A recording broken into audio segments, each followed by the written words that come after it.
This Week in the Boardroom, brought to you by corporate board member and host NYSE Euronext, along with governance knowledge partners, the Center for Audit Quality, and Grant Thornton, and contributing partners, National Investor Relations Institute, and the Society of Corporate Secretaries and Governance Professionals. Welcome to this edition of This Week in the Boardroom. I'm TK Kerstetter with Corporate Board Member, and it's my pleasure to welcome you and my co-host who's here today, Scott Cutler, who's the EVP with the NYSE Euronext. Welcome, Scott. It's a pleasure to have you in town joining us. Be here. And we have a great show today. We're going to talk about the Audit Committee survey that we participated in. And for that, we brought in our expert and our sponsor. And Cindy, it's always a pleasure to have you. Cindy Fornelli is the Executive Director for the Center of Audit Quality. And Cindy, it's nice to have you back with us. It's always a pleasure to be here. And this time we're going to talk about something that, in fact, we have done together. We did a survey together for audit committees. And we wanted to look at the chief challenges affecting public company audit committees. And we wanted to look at how the communications were with the external auditors and with the members of the board and members of management. So probably the best place to start is for you to talk a little bit about the who's, whys, what's, and where's, about how the survey got started, what we did, and sort of give the audience a foundation. Happy to do that. So, as you mentioned, given all the focus on audit committees of late and the important role that they play in the capital markets and in the confidence of our capital markets, corporate board member and the CAQ thought it would be important to go out and get the perspectives of audit committee members as to how they fulfill their obligations and the relationships or the communications that they have with the external auditor and with management.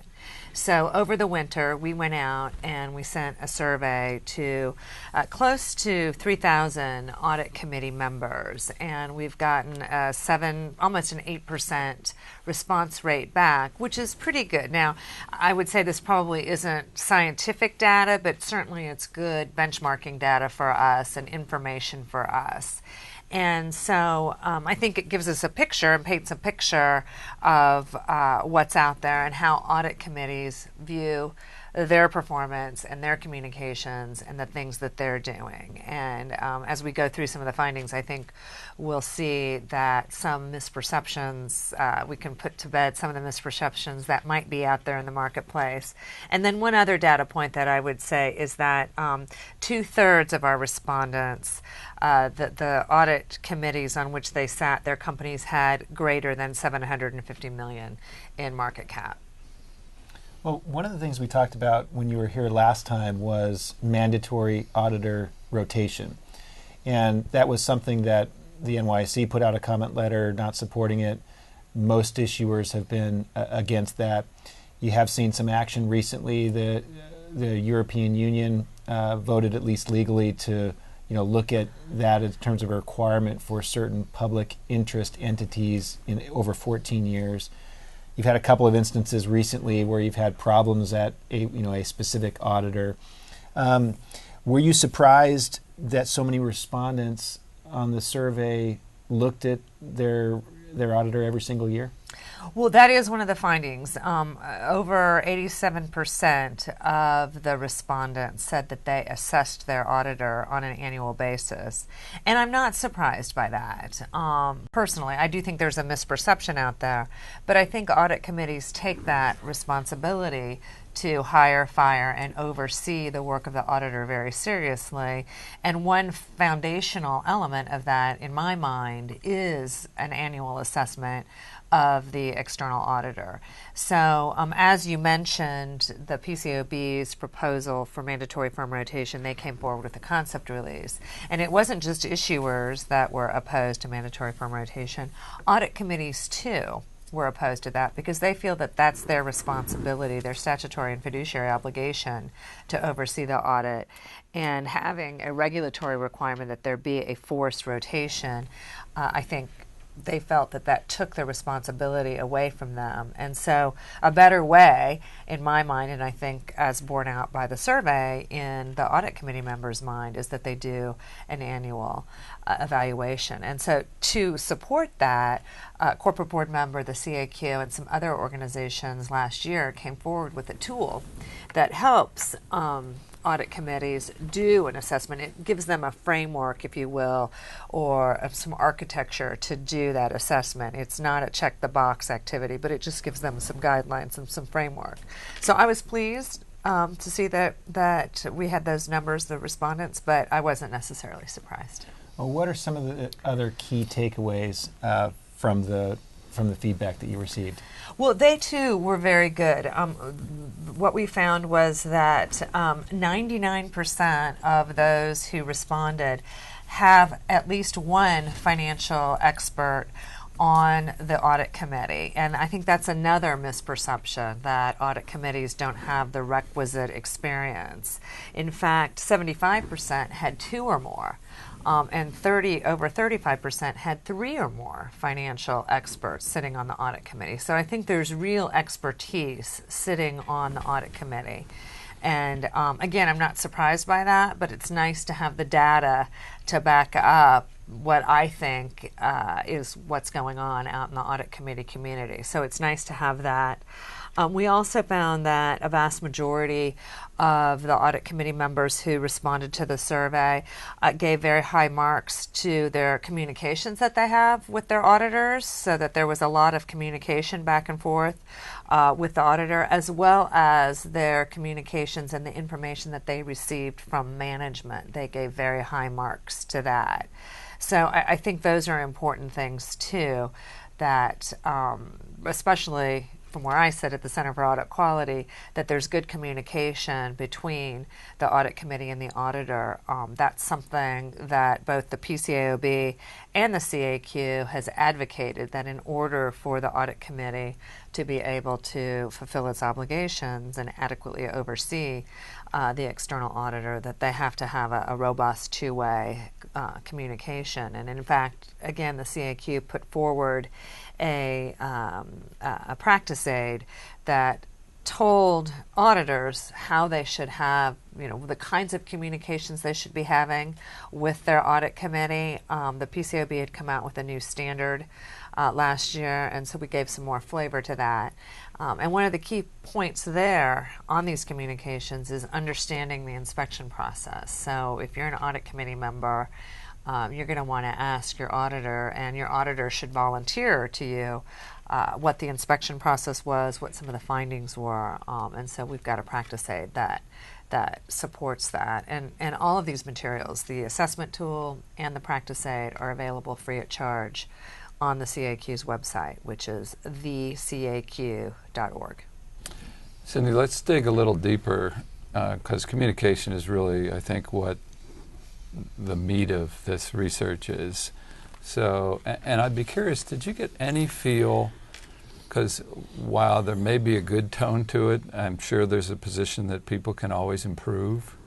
So did you get any feel on how auditors sort of can enhance their communication, back on things like audit plan or the risk assessment or anything like that? Mm-hmm. Well, so we asked, the questions that we asked, several categories about the communications between the audit committee and the auditor. We asked, as you mentioned, about the audit plan, about the fraud risk assessment, about the evaluation of internal controls over financial reporting, unusual transactions. And in all of those areas, 90% or more of the respondents said that the communications were good, at least good, if not very good or excellent. Those were their choices in the positive range. And so in all of those areas, it was 90% or better, which I think bodes well. Now, we didn't have the capability to drill down. This was an online survey, so there wasn't, you couldn't follow up and say, well, why do you think that? Or give me more flavor. But as I go around and talk to audit committee members, I think what's important in these communications is that there be this two-way dialogue, and that audit committees, especially the audit committee chair and the lead engagement partner, should be having regular communication, not just at the time of the audit committee meeting, but throughout the course of the year. There should be robust communication about these issues. So again, it's not a check the box kind of activity that once a quarter we're going to talk about the audit plan, or twice a year we're going to talk about the fraud risk, but rather it's an ongoing dialogue and a two-way give and take. Well, the third part of the communication strategy beyond the auditor, the audit committee, is management. And Yes.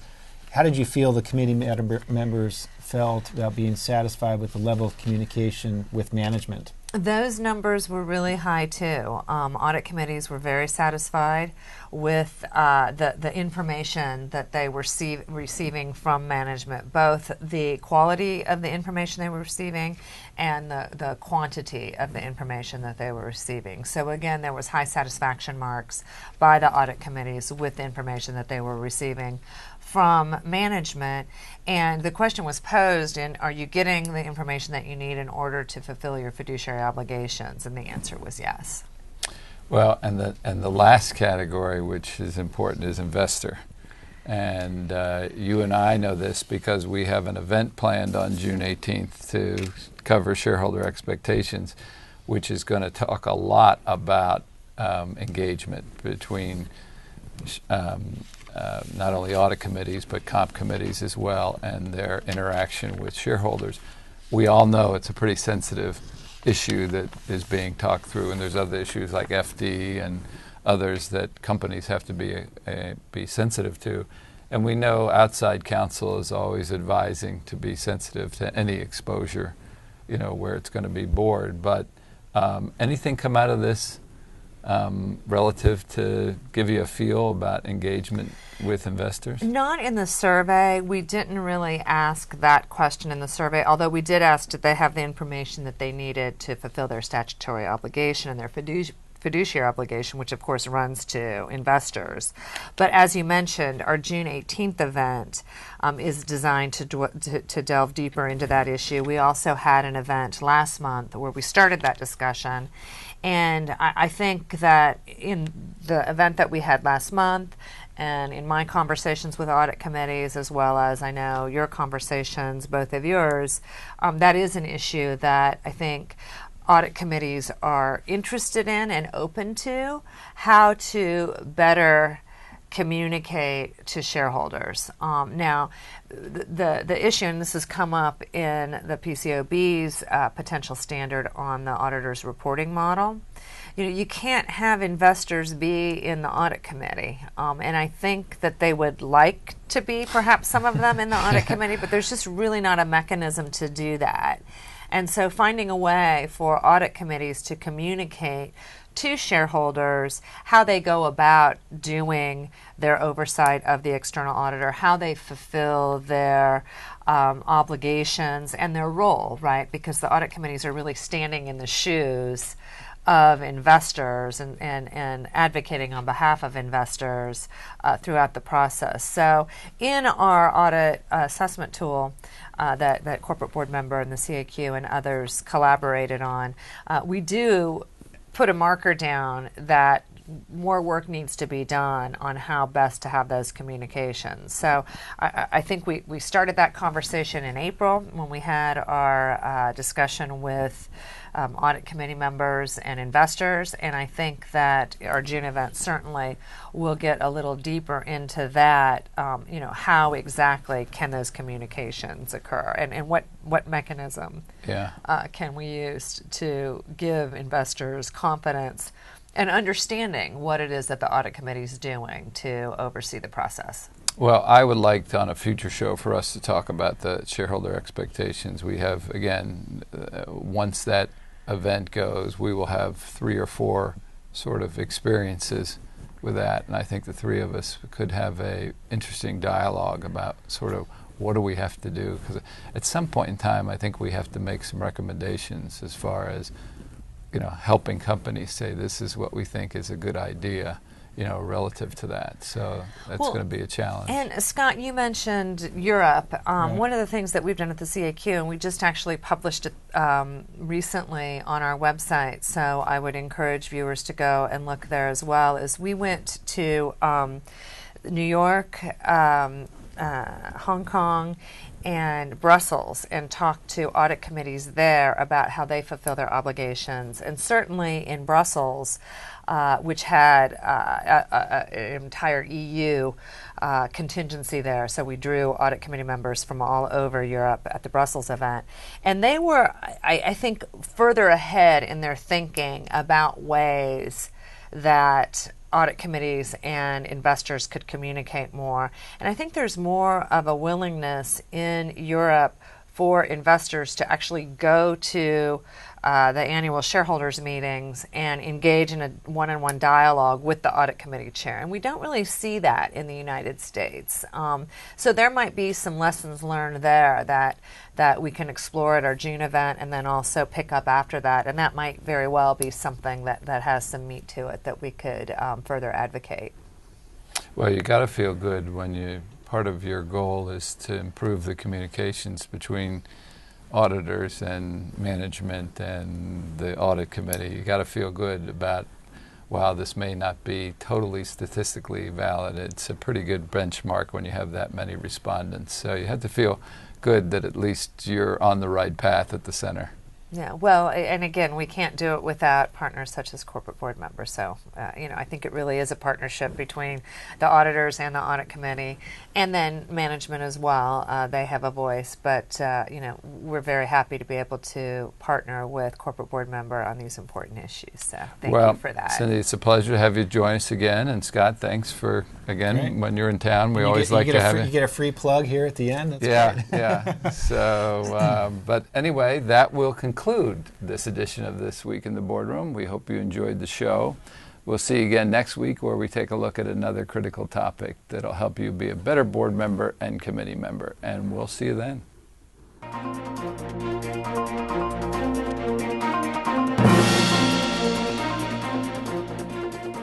Join us again next week for This Week in the Boardroom, brought to you by corporate board member and host NYSE Euronext, along with governance knowledge partners, the Center for Audit Quality and Grant Thornton, and contributing partners, National Investor Relations Institute and the Society of Corporate Secretaries and Governance Professionals.